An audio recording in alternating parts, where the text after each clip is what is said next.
Ele é uma doença que se desenvolve a partir da mucosa do órgão, né, do intestino grosso. E essa lesão, ela geralmente se inicia a partir dos 50 anos de idade, são pacientes a partir da sexta faixa etária, que nós consideramos, né? Tem uma certa prevalência no sexo masculino, tá? É uma doença que está relacionada a alguns fatores de risco, dentre eles dieta, e aí se destaca uma dieta rica em conteúdo de gordura, uma dieta pobre em fibras, também associada a tabagismo e etilismo. Os homens são as maiores vítimas desse tipo de câncer. A prevalência é de 2 para 1 em relação às mulheres. Isso não se dá por predisposição do organismo masculino, mas graças ao estilo de vida. Homens costumam beber e fumar mais, além de consumir em excesso alimentos gordurosos e pobres em fibras. Esses são os principais fatores de risco da doença. Sangramento nas fezes, mudança no hábito intestinal, com prisão de ventre ou diarreia frequentes e perda de peso repentina são sintomas que merecem atenção. Se aparecerem especialmente após os 50 anos, é bom procurar o médico. Logicamente, todo paciente que tem um sangramento pelas fezes não é sinal do câncer, mas um sinal de que ele deve procurar um médico, um especialista, para que possa ser avaliado e ter o diagnóstico feito ou não. Outros sintomas que a gente observa, seria já na fase mais avançada, seria aquele paciente que tem o hábito de ir ao banheiro todos os dias e de repente ele começa a apresentar dificuldade para ir ao banheiro, passa 3, 4 dias sem ir ao banheiro, né? E essa dificuldade, com o passar do tempo, ela vai aumentando cada vez mais, até o ponto que ele fica privado totalmente. E isso também é uma situação que leva o paciente ao médico. Então seriam basicamente esses dois. E uma forma muito menos frequente seria a perda de peso. Os tratamentos disponíveis atualmente aumentam significativamente a sobrevida do doente. O principal tratamento é a cirurgia. Através da cirurgia é a principal chance que o paciente tem de ficar curado, livre dessa doença.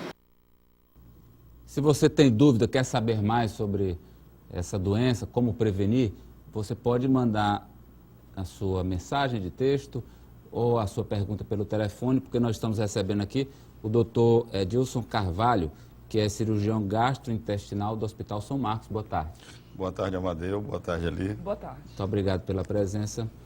Doutor, qual é a relação entre o câncer de intestino e as gastrites, queimação e úlcera? Na verdade, o câncer gastrointestinal, ele envolve dois órgãos, que é o intestino e o reto, né? Esses órgãos, eles não estão relacionados diretamente com o estômago, tá? Então, são órgãos mais topograficamente, anatomicamente mais inferiores, mais baixos. Na verdade, a alimentação, ela é como um fator predisponente do aparecimento do câncer. Então, o senhor quer dizer o seguinte, que ele não dói?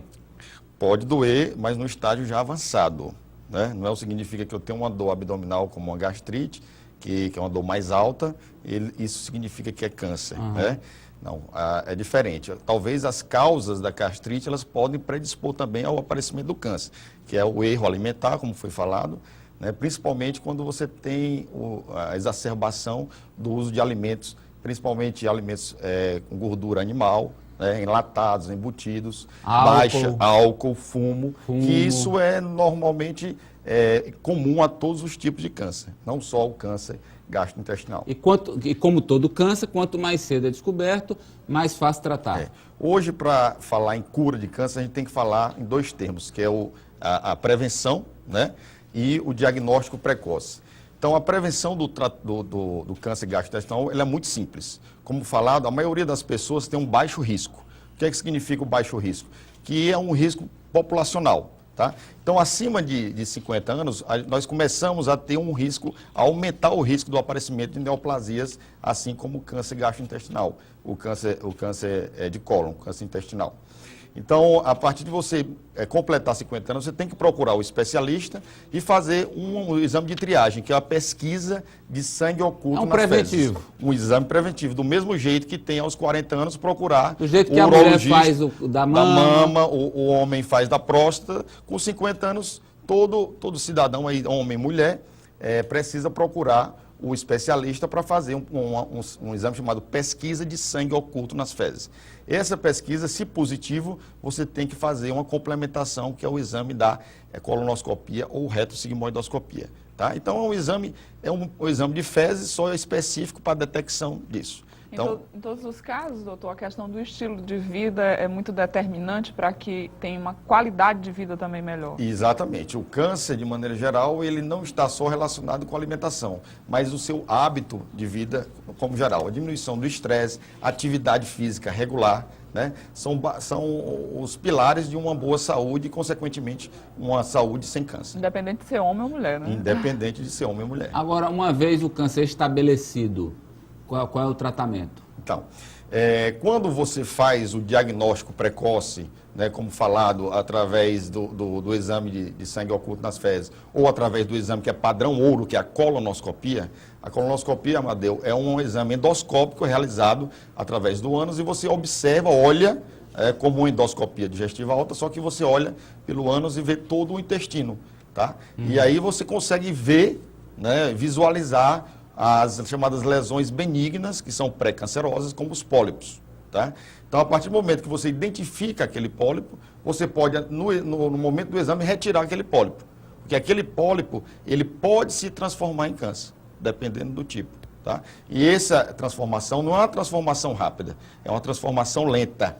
Então, em média, ocorre uma transformação entre a lesão benigna até o câncer, que é a lesão maligna, em torno de 10 anos.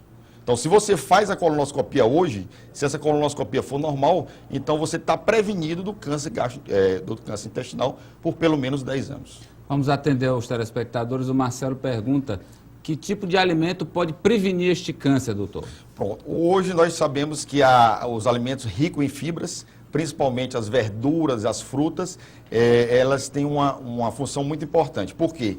Porque a fibra, ela faz com que o intestino tenha um desenvolvimento do seu ritmo normal. Então, você acaba eliminando as impurezas que tem em alguns alimentos, como substâncias que provocam câncer, né, nos alimentos embutidos, enlatados. Você faz com que o intestino elimine isso.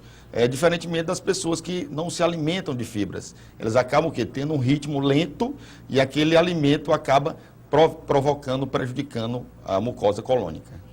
Diga ali. A Leila está perguntando aqui, doutor, quem tem problema de constipação desde criança tem mais predisposição a esse tipo de câncer? Não há uma relação direta, né? O grande problema é que, no momento que ela se diz uma pessoa constipada, se ela adquirir, por exemplo, a idade de 50 anos, nós vamos ter que investigar obrigatoriamente. Porque nós vamos saber, será que essa constipação está relacionada com a questão da infância dela ou se foi alguma coisa que apareceu mais recentemente? Exercícios físicos ajudam a prevenir este câncer?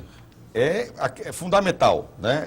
A questão do estilo de vida. A gente sabe também que o ritmo intestinal, além das fibras, eles estão relacionados com a movimentação. Né? Você tem que se movimentar. Né? Pessoas que são muito paradas, o seu intestino ele funciona mais lentamente. Né?